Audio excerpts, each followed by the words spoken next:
Before we dive into the story, don't forget to like the video and tell us in the comments where you're watching from. New Mexico Territory, December 1882, nightfall. The wind had been getting worse since early evening, coming in from the north with a sharpness that bit through thick wool and settled deep into the bones. Snow, hard and dry, drifted sideways across the ridge like smoke. The sky, long since black, pressed down low and heavy, and the cold inside Gideon Hale's chest felt no different than the cold on the outside. The fire was holding, just barely. He'd stacked pine logs in the stove, the dry ones from the back of the shed, and now the iron belly of it glowed red. His hands, calloused and stiff, worked slowly, no hurry, no waste. He had a pattern for winter nights. Heat, cook, clean, sharpen, check the door, load the rifle, sit, nothing more. The cabin was simple. One room, walls thick with packed mud between pine logs. A single narrow window, a cot in the corner, not made. A chair beside the fire, another by the door. Table, basin, stove, one extra blanket. No decorations, no pictures, nothing that needed remembering. He was 38, worn down by years of riding, fighting, and being left behind. Former Army scout, 2 years spent in territory campaigns that ended in mass graves and finger-pointing. Discharged after a failed mission in Utah, where he was the only one who came back. He hadn't asked for discharge. They just stopped sending orders. Stopped answering letters. That was 5 years ago. He came here because nobody else wanted the land. Dry in summer, frozen in winter, too far from town, too close to old Apache trails. That suited him. He didn't want neighbors, and he didn't want to be near a church, a saloon, or another man's pity. He bought a mule, built fences, and survived. That was enough. Until tonight. At first, he thought it was the wind, a change in rhythm. But then came another sound.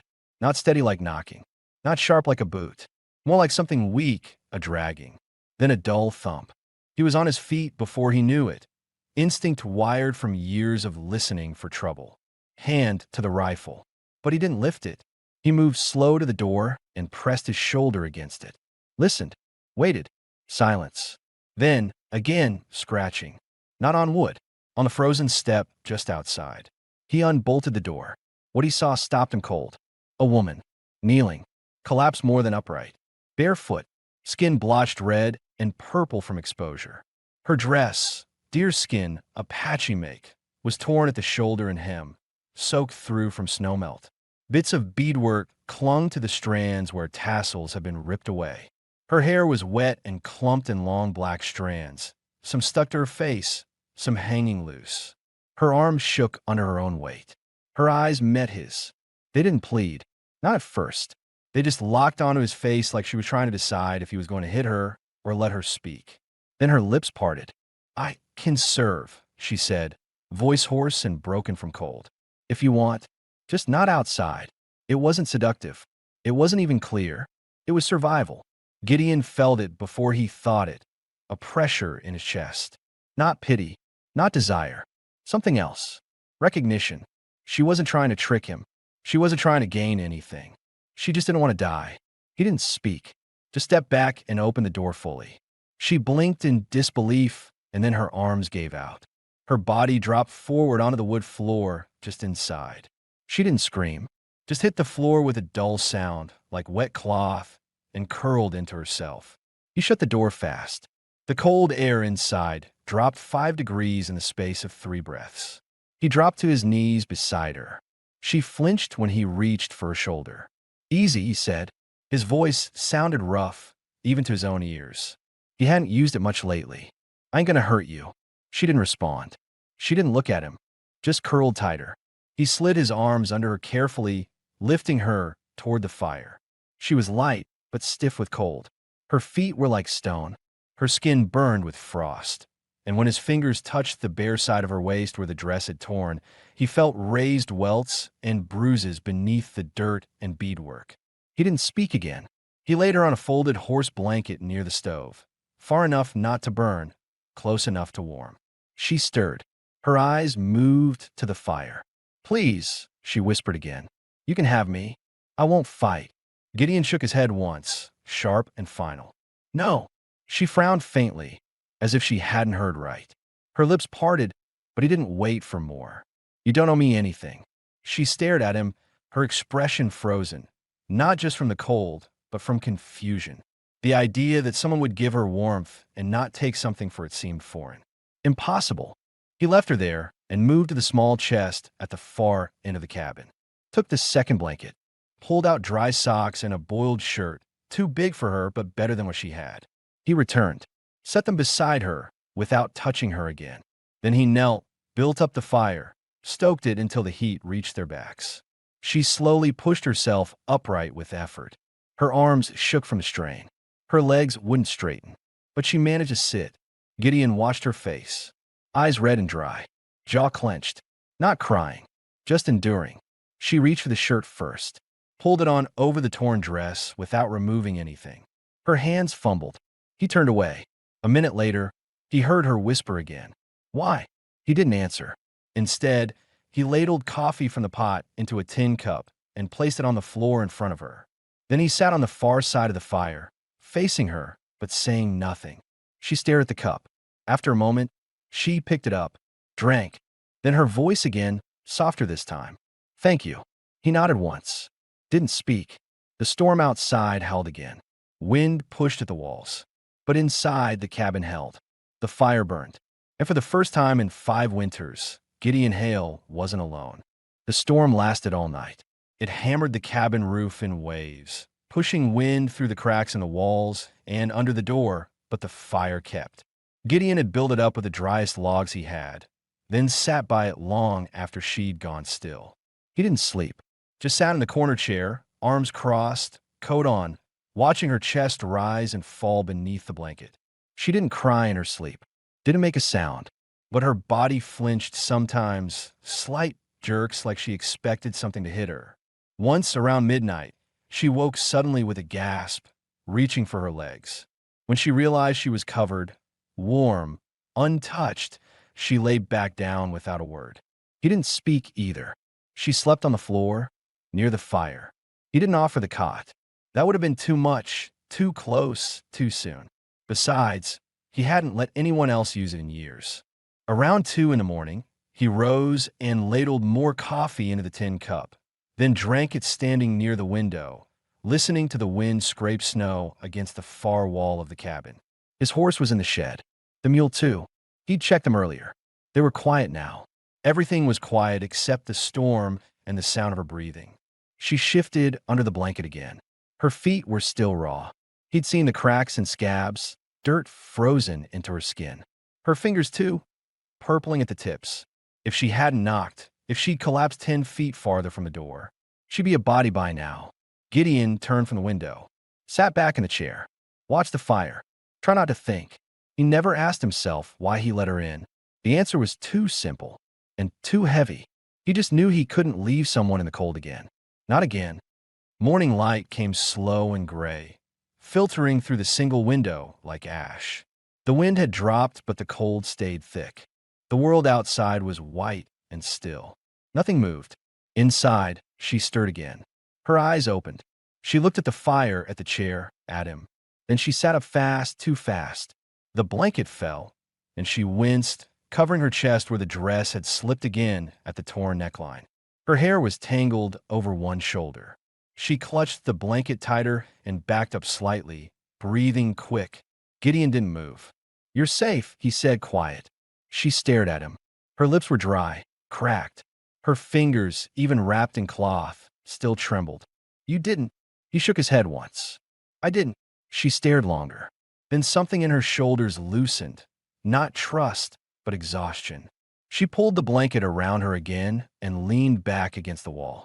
He stood, moved to the stove, picked up the tin pot, and poured what was left of the beans into a small bowl.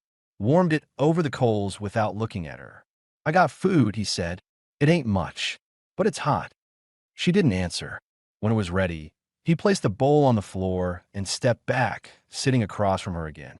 She waited a long time, then slowly reached forward. Her hands were stiff. She held the spoon awkwardly. She ate, small bites, eyes watching him between each one. He noticed that. She was trying to read him, like a cornered animal watching for signs of a trap. You Apache? He asked finally. She nodded once. Name? Silence. He didn't press. He let it sit there, quiet. She finished the food, set the bowl down. Then, after a pause, she spoke. Taya. He nodded. Didn't say his own name. Not yet. Just folded his arms again and leaned back in the chair. Where from? Her eyes dropped to the fire. She didn't answer right away. Then, north. 2 days walking. Maybe 3. No shoes. Lost count. Alone. She nodded again. Slower this time. He didn't ask more. The questions could wait. He leaned forward, picked up the bowl, rinsed it in the basin. She watched him do it. Quietly. The way he moved. The way he didn't ask for anything. She seemed unsure what to do with that. When he turned back around, she was trying to stand. He stepped forward quick, but she held up a hand. Managed to brace herself on the wall and get upright. Her knees wobbled. She reached for the edge of the table and held it with both hands. I need to go. He shook his head. You leave now, you freeze. She looked at the door, then back at him. You didn't touch me. Didn't take. You don't want me here. I didn't say that. She looked like she didn't believe him. He gestured to the fire. You stay till you can walk without falling over. I can go. You can barely stand. Her eyes flared, not in fear but pride. That hit him harder than it should have. She wasn't trying to escape. She was trying not to be a burden. I got room, he said gentler now. And I got wood, water, beans. You don't owe me. She hesitated. Her fingers clutched the edge of the table harder. Then, finally, she lowered herself back down to the floor by the stove. She didn't say thank you, but she didn't leave. That was enough. He returned to his chair, stared at the fire again. They sat in silence. 2 strangers in the same room, watching flames they didn't start, trying to figure out if the world was ever going to give them peace. The second day was colder. The snow hadn't let up, not really, and a fresh layer had sealed the cabin door shut by morning. Gideon had to shove it open with his shoulder just to check the drift. It came up to mid-thigh, untouched and smooth. He didn't go far, just to the shed to check the mule, brush snow off the roof slope, and bring in another armload of wood. 20 minutes out, there left his hands raw, even with gloves on. Inside, the heat had faded. The fire had shrunk to orange coals, and the cold had crept in again from the corners of the room. Taya was awake, but hadn't moved from the blanket near the stove. She sat upright now, shoulders wrapped tight in the shirt he'd given her, eyes tracking him as he came through the door. She said nothing, but her posture had changed. Straighter, still guarded, but not as ready to run. He stomped the snow off his boots, dropped the wood beside the stove, and added 3 fresh logs. The fire crackled to life. Warmth climbed back into the air like something earned. She held her hands toward it. He noticed the swelling in her fingers, the split skin at the tips. The cloth she'd wrapped around them had bled through. He fetched clean strips from the crate near the cot, old undershirt pieces, boiled and dried, and knelt beside her, offering them. She tensed, unsure. I won't touch unless you want me to, he said. After a moment, she held her hands out, slowly, fingers shaking. He sat on the floor across from her and began unwinding the makeshift wraps. Her fingers were worse than he thought.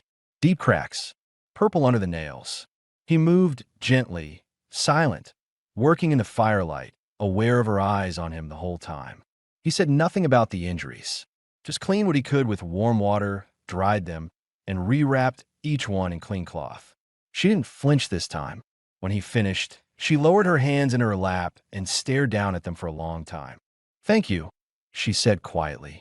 He nodded once and stood. She looked around the cabin now, like she was really seeing it for the first time. Her eyes passed over the cot, the hanging pans, the stacked tin plates, the hunting rifle on the wall.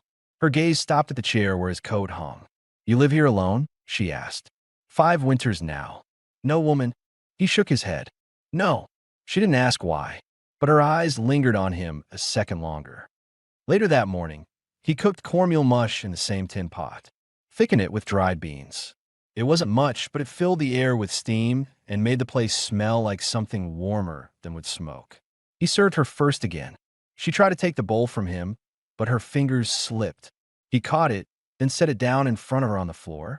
She muttered something in Apache. He didn't ask what.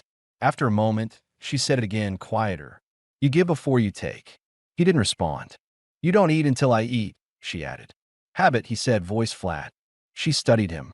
He could feel it, but he didn't meet her eyes. Just ladled his own portion into another tin bowl and sat by the fire. They ate in silence. The quiet wasn't heavy. It was something else. New. Careful. Midday. She stood for the first time without wobbling. Walked 3 full paces. He didn't help. He didn't hover. Just stayed seated and watched. She stopped near the window, rested her hand on the sill, and looked out. All white, she said. Storm won't break for another day. You trapped in here, same as me. Yep. She turned slightly, facing him. Why do you live so far out? He didn't answer right away. He rarely answered that question at all. But she was waiting. No one to bury out here, he said finally. She didn't ask what he meant. Just nodded once. Like she understood it better than most people would. She took 2 more steps, then leaned her weight against the wall. You're not like other white men, she said, not looking at him. He wasn't sure what to do with that. He didn't want praise. Didn't deserve it. He just didn't want to be what she'd run from. She turned toward him, arms crossed over her chest now, trying to hide the skin still showing through the rip in her dress. I don't have another, she said. Another what? Dress. Shoes. Nothing. They took everything. He nodded once. Not pity, just understanding. I got a spare blanket, he said. You could tie it up like a shawl, until we find something better. She hesitated.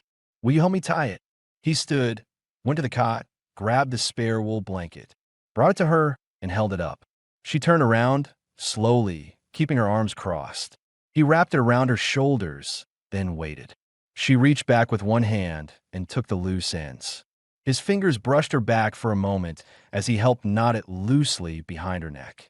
He stepped away fast. She turned, now wrapped fully. Her eyes didn't drop this time. They held his, and for the first time, there wasn't fear behind them. Just tiredness, and something like clarity. That night, he didn't take the cot again. He laid his bedroll on the floor across the room, near the rifle, and kept his coat on. She slept near the stove, her back to him, the blanket pulled up to her neck.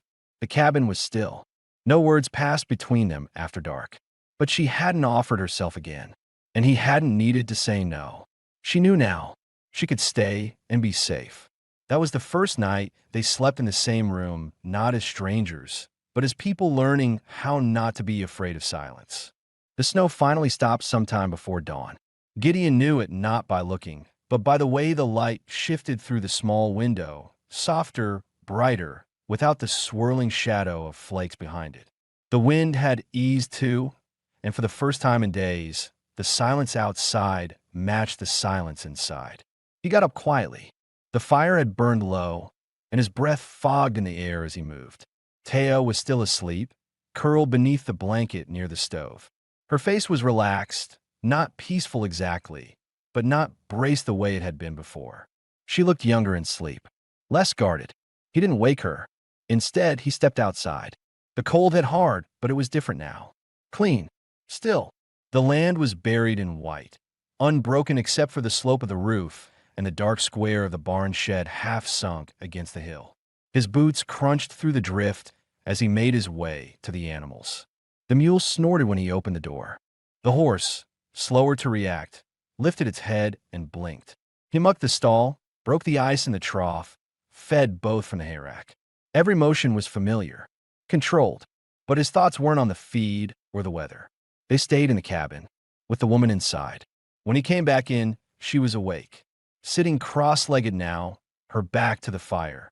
She'd folded the blanket tighter around her body, the shirt still on underneath, and her hair was tied roughly with a scrap of leather string.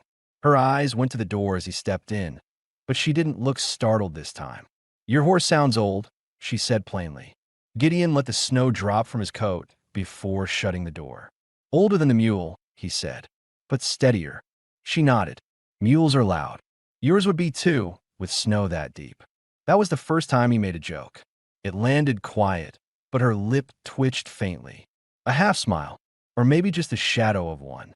He took off his gloves, set them on the stove, and began preparing breakfast, cornmeal again, with a pinch of salt this time.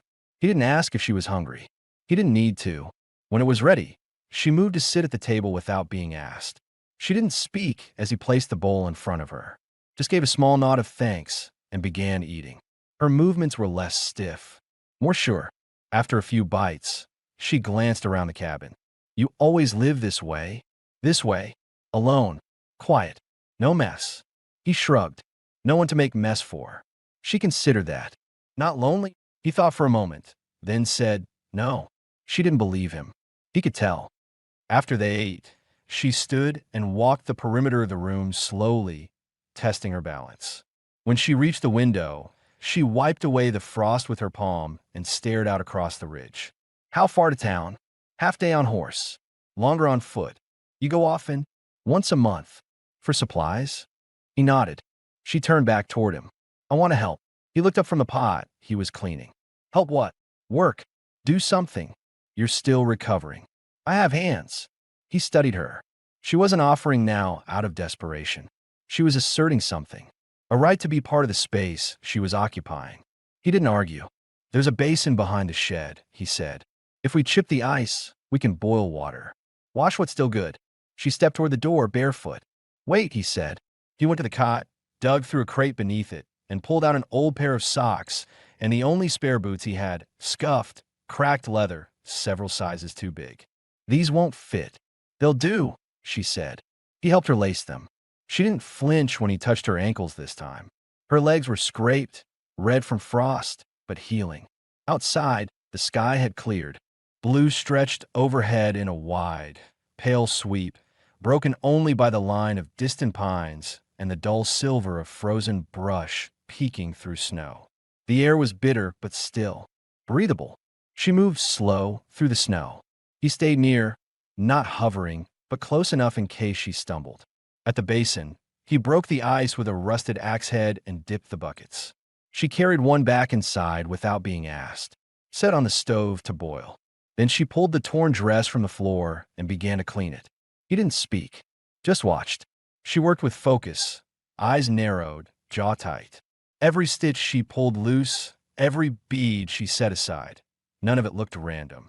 She was restoring something, not because she thought he expected it, but because it mattered to her.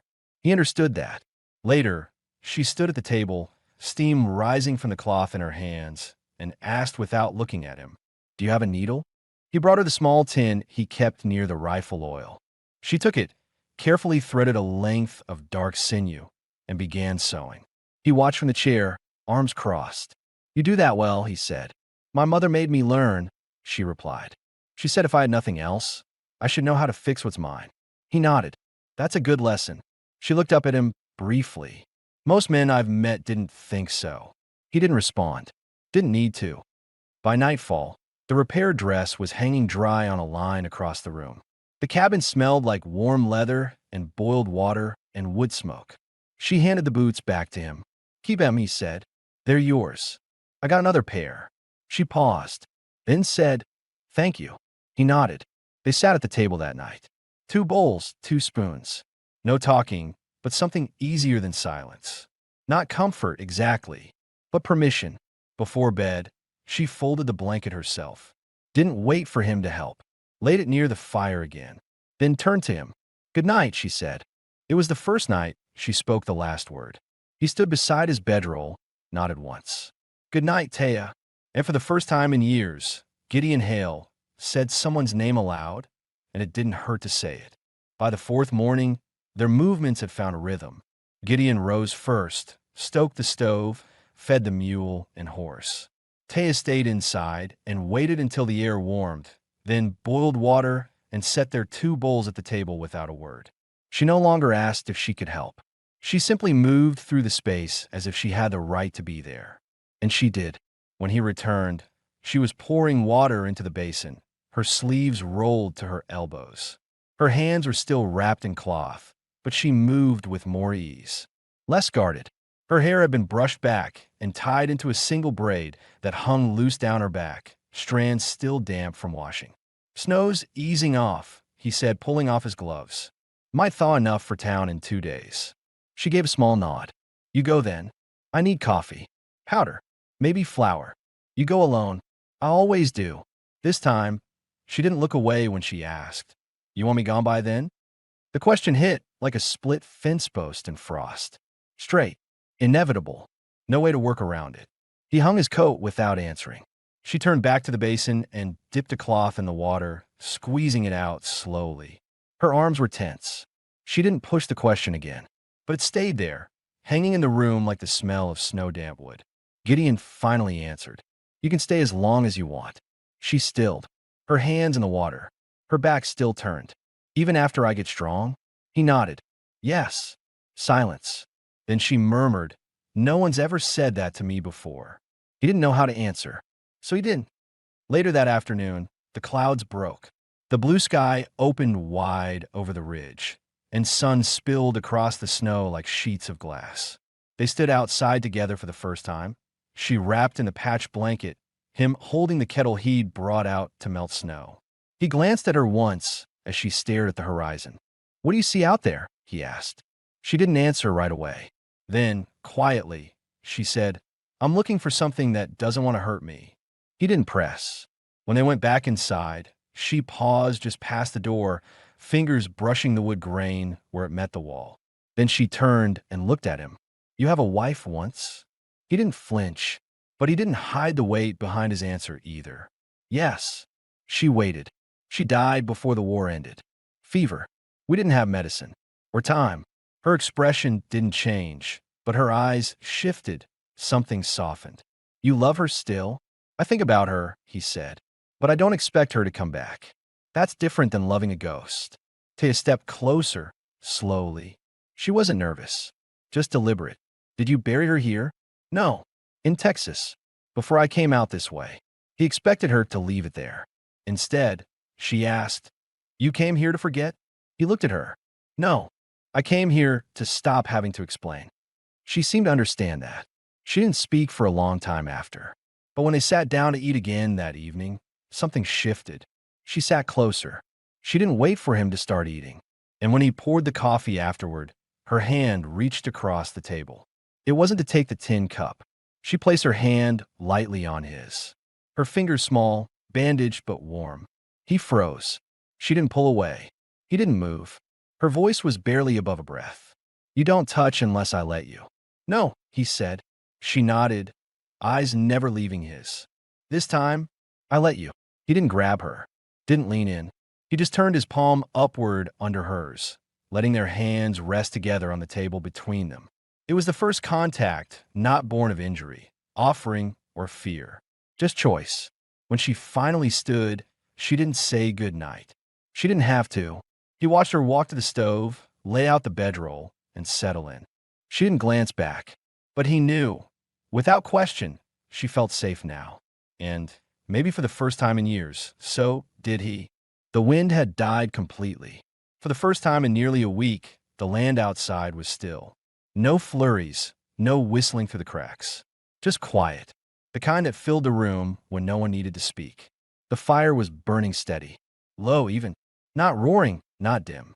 It cast a warm orange light against the cabin walls and made the shadows move slowly, like they were alive but unhurried. Gideon sat in his usual chair, one boot resting across his other knee, eyes half-lidded, watching the flames. Taya was seated closer to the stove, her legs folded beneath her, wrapped in the now-clean, re-sewn deerskin dress and the gray blanket tied across her shoulders. She had just finished brushing out her hair, slow, even strokes from scalp to tip, and had laid the comb across the table. She hadn't asked permission. She didn't need to. The rhythm of the past 4 days had built something neither of them named, but both respected. There were spaces in the cabin that were hers now, by the stove, at the table, in the doorway when she stepped out to breathe. And Gideon didn't crowd them. He didn't ask what she'd been through before. He didn't have to. Sometimes pain didn't need to be dug up. It was written in how someone stepped into a room, or how they flinched when a shadow moved, or how they refused to sleep with their back turned to a wall. Taya didn't flinch anymore. And tonight, for the first time, she turned away from the fire, not toward her bedroll, but toward him. She stood slowly. No theatrics. No dramatic look in her eyes. Just a firm, silent decision. He watched her come across the room, each step deliberate. She stopped in front of him, close enough he could see the red on her knuckles, the faint pink from old burns on her wrist. She didn't say anything, just knelt in front of him, resting her hands on her thighs. He leaned forward slightly, elbows on his knees. His breath was steady, but his chest felt tight. Not from fear, not from guilt, just the weight of something real settling in. "You don't owe me anything," he said, voice low. "I know," she said. "You don't have to do this." "I'm not doing anything," she said, and there was no edge to her voice. "I'm just sitting here." He nodded once. She shifted, reaching to lift his hand. She held it between both of hers, gently rubbing her thumbs over the ridges in his palm. His hand was rough, the scars thick from years of rope and steel. She didn't pull away from that. "You were in a war," she said softly. He nodded again. She touched the scar on his jaw with one hand. Just barely. A slow brush. Then pulled back. "I was too," she added. He looked at her now. Fully. Their eyes met. And for the first time since she'd stepped through his door, the silence between them wasn't about fear or uncertainty or waiting for the other to speak. It was about understanding, about choosing to remain present, without filling the air with anything that might break it. She rested her head gently against his knee. He didn't move. His hand hovered over her hair for a long second, then slowly lowered. He let it rest there. No pressure. No demand. Just presence. She closed her eyes. The fire cracked. Outside, the snow glowed faint blue under the moonlight. Inside, they stayed like that. A woman who had walked through fire and a man who had buried too many ghosts. Not touching in desperation. Not reaching in fear. Just breathing the same air by the same fire in the same room and staying. The morning came without warning. No sunrise through the window. Just a gradual brightening of the white outside, as if the world had been turned up one notch. The sky stayed pale and flat, pressed low over the land, and the snow reflected every inch of it like a mirror that wouldn't blink. Inside the cabin, the fire had burned down to coals. Gideon was already up, boots on, coat half-buttoned, rifle in hand. He hadn't said anything yet, hadn't even looked at her, but something in the way he moved, in the tightness of his shoulders, told Taya something was wrong. She sat up slowly on the bedroll, clutching the blanket around her. "What is it?" He didn't answer at first. Just stood at the door, one hand on the bolt. Then footprints. That was all he said. She stood fast, the cold forgotten. "How many?" "Two," he said, voice calm but clipped. "Could be riders who came up and turned back. Could be they circled around. Don't know." She stepped up beside him, barefoot, but didn't flinch at the cold underfoot. She looked out through the narrow crack in the wall near the stove, just enough to see the slope of snow leading toward the edge of the ridge. Nothing moved. "Do they know you're here?" she asked. "Maybe. Maybe not." He turned toward her now, eyes meeting hers with steady clarity. "You ever handle a rifle?" She nodded once. "Better with a bow, but I can shoot." He handed her his sidearm from the shelf. Heavy, well-worn, the leather grip smooth from years of use. He didn't explain how to use it, just passed it to her, and she accepted it without hesitation. He pointed to the crate near the table. "Shells are inside if it comes to that. You stay low. What about you?" "I'm going to track out 20 paces. Get a read on direction." She paused. "You sure?" "No, but I need to know." He stepped out, closing the door behind him with slow care. Taya moved quickly. She loaded the sidearm, slower than she would have with a bow, but her fingers were steady. She checked the chamber twice. Then she crouched low by the stove, eyes fixed on the door, pulse loud in her ears. Every creak of the wind, every groan of the beams. They all felt sharper now. Time passed slow. She counted each breath. Then, footsteps. Coming back. She raised the pistol, aimed, held it steady. The door opened. Gideon stepped in. She lowered the gun before he even said a word. "Boot tracks head south," he said. "No horse prints. Just feet. Deep ones. Could mean they're on foot, but heavy. Men. Armed, most likely. Looking for me?" she asked. "Could be. Could be anyone out here. But the trail's fresh." They came close. She didn't ask him what he wanted to do. She didn't need to. "I'll start packing supplies," she said instead. He didn't argue. He just walked over, picked up the blanket near her bedroll, and handed it to her. "We leave by midday. Take the ridge path north. There's cover there." She nodded. He hesitated, just for a second, then reached and placed his hand gently on her shoulder. "You okay?" She turned to him, eyes steady. "I'm tired of running, but I'll follow you if you lead." That stayed with him longer than he wanted to admit.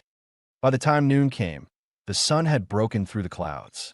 The air warmed just enough to soften the snow's top layer. They left footprints now, a line of them leading away from the cabin, toward the high pass where the scrub brush grew thicker and the wind couldn't see you coming. They didn't talk much, but when they walked side by side, neither one looked back. And that mattered more than anything else. The ridge trail wasn't a path so much as a break in the brush, an old game trail that climbed steep and wound between clusters of rock and pine. Snow clung to the shaded sides, but the sun had warmed the ridge crest just enough to make it passable. Their boots crunched through patches of icy dirt and soft powder, the only sounds the rhythm of footfalls and breath. Gideon moved ahead, rifle in hand, eyes sharp on the trail. Taya followed close behind, the pistol tucked into the folds of her blanket, both hands steady. She didn't complain, didn't slow down, even when the climb made her legs burn. The cold didn't bother them now, not like it had before. What lingered wasn't the temperature, it was the feeling of being watched. Once, when they rounded a switchback, Taya stopped short. "There," she whispered, pointing to the ridge below. Gideon turned, scanned the slope with practiced eyes. Boot tracks, deep, wide, less than 2 hours old. "They circled," he said quietly. "Didn't follow. Just wanted to see if the place was occupied. Did they see us leave? Don't think so, but they're still nearby." They kept moving. By late afternoon, clouds had returned, and the light began to fade fast. Gideon led them toward a spot he remembered from years earlier, a half-collapsed hunting shelter built into the north side of a rock face. It wasn't much, 3 timber posts, a beam roof, and a wall of packed brush behind it. But it blocked the wind, and with firewood and cover it would do. When they reached it, Taya stepped inside first. It was dry, cold but dry. She set her pack down, only a blanket, a biscuit wrapped in cloth, the revolver, and turned toward him. "This'll hold for tonight?" He nodded. "We'll stay till sunrise, then cut down toward the creek trail. That'll take us west, away from the cabin." She crouched and began clearing space for a fire. He didn't stop her. Instead, he gathered pine from beneath the trees, the driest sticks he could find. His hands moved fast, efficient, every motion a product of years living this way. She struck the flint herself. Took 3 tries. Then a spark caught, and the fire grew, faint but alive. They didn't speak much as they worked, but every look meant something now. He laid his coat beside her so she could sit without freezing through. She accepted it, and after they both ate, silently, sharing the last of the dried meat and a strip of hard biscuit, she reached forward and added another log to the fire. The flames rose, casting light against the stone wall behind them. It was the only glow in miles. Gideon sat across from her, back against the rock, rifle by his leg. "Do you think they'll follow?" she asked. "Hard to say. If they come, will you fight?" He met her eyes. "Only if I have to." She nodded, pulled the blanket tighter around her shoulders. "I used to think killing was something that changed you, but I think being hunted changes you worse." He didn't disagree. She looked at him again, not afraid, just tired. "I don't want to keep running," she said. "You don't have to. Not with me." They were quiet a long while after that. Then, without asking, she crossed the space between them, sat beside him, not touching, just close enough that her knee brushed his. He didn't move away. Her hands were cold.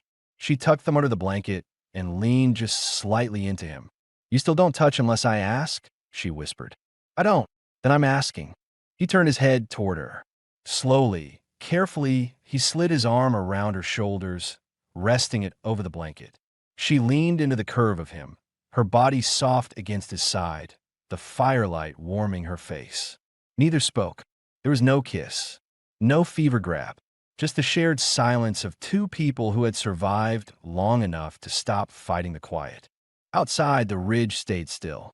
Snow fell again, but lighter this time. The fire crackled. The cold stayed on the other side of the rock wall. And for the first night since they'd left the cabin, they slept not just beside each other, but together. Because they wanted to. They woke before the sky turned. Taya stirred first. She hadn't moved much in the night. Her head had rested against Gideon's chest, and now that same chest rose and fell beneath her cheek, steady and slow. His arm was still around her shoulders, protective but not possessive.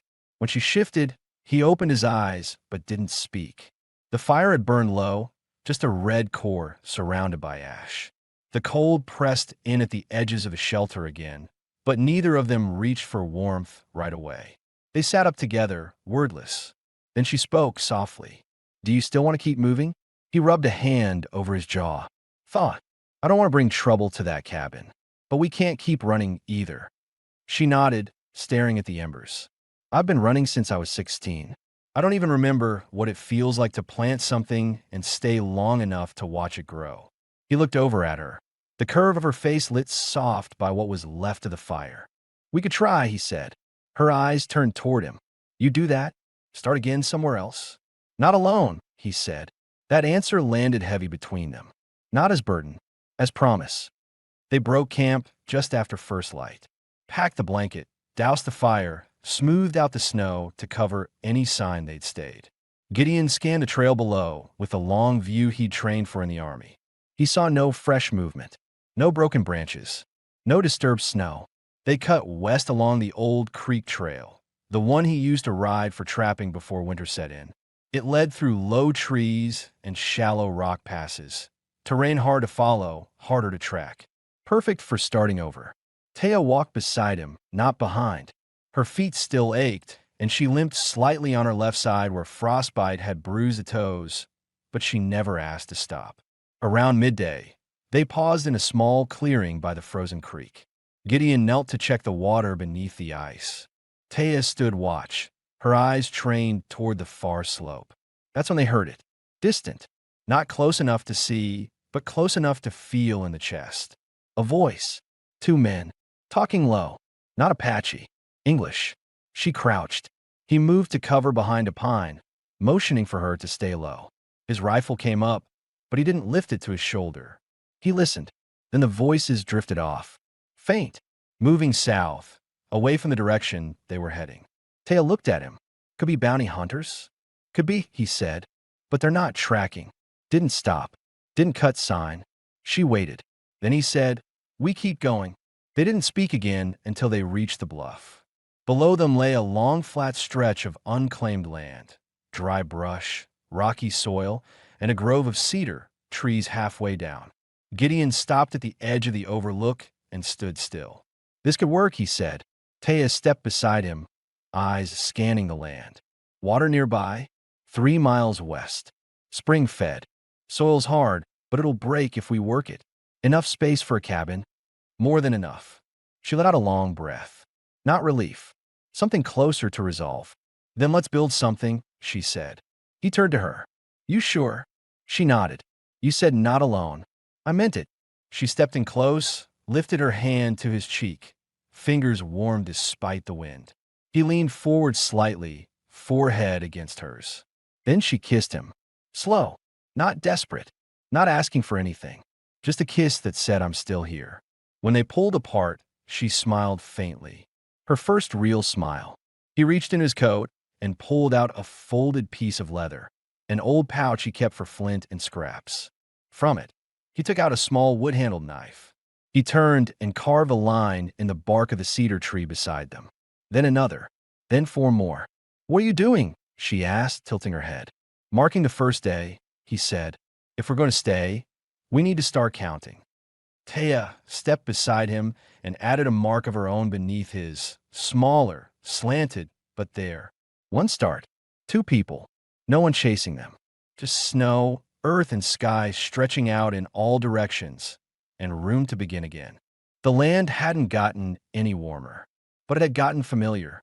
In the weeks since they marked that cedar tree, the sky had shifted, the creek had thawed, and the hard ground had given way just enough for post holes and shovel work.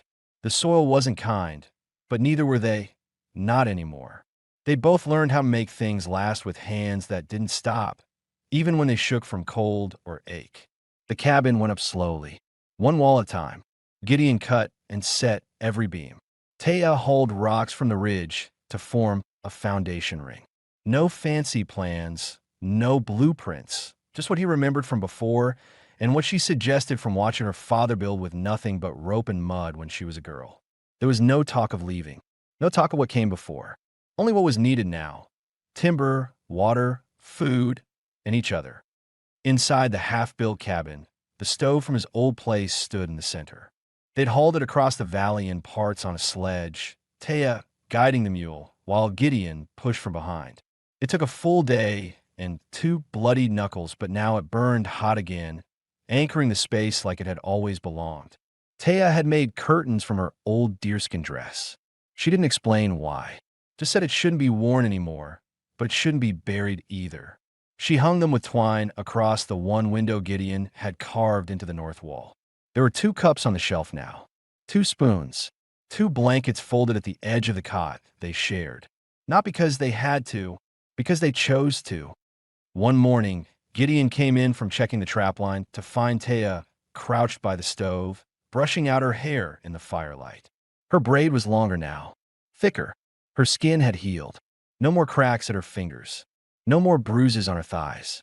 She looked up when he stepped in. Her lips pulled into a small smile. "You're bleeding," she said, pointing to his hand. He glanced down. A fresh nick from the wire snare. Not deep.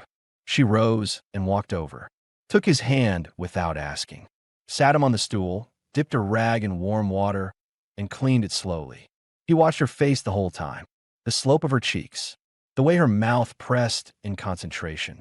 The small scar now faded on her jaw. When she finished, she didn't let go of his hand. "You think they'll ever come back?" she asked. "Maybe. You worry?" He looked at her, at the calm in her voice, not fear. "No." She leaned forward then and kissed him again, slower this time, deeper. Not a kiss of survival, not a kiss of thanks. A kiss that said we stayed. That night, they sat on the cabin's front step, unfinished though it was, with a blanket around their shoulders and her bare feet tucked against his leg. The stars were clear. The moon was low. The land was quiet except for the rustle of the trees behind them and the faint creak of the roof settling into place. Taya pointed at the sky. "My mother used to tell me each star was a story, not just light, something that was lived." Gideon watched her profile in the dark. "You ever tell one of those stories?" he asked. "I'm living mine now," she said. He reached over and took her hand. She didn't pull away. And when they stood and stepped back inside that night, closing the door against the cold, there was no doubt left. Not about the cabin, not about the land, not about them. They hadn't built a new life quickly. They had built it right. One log, one fire, one choice at a time, and they stayed together.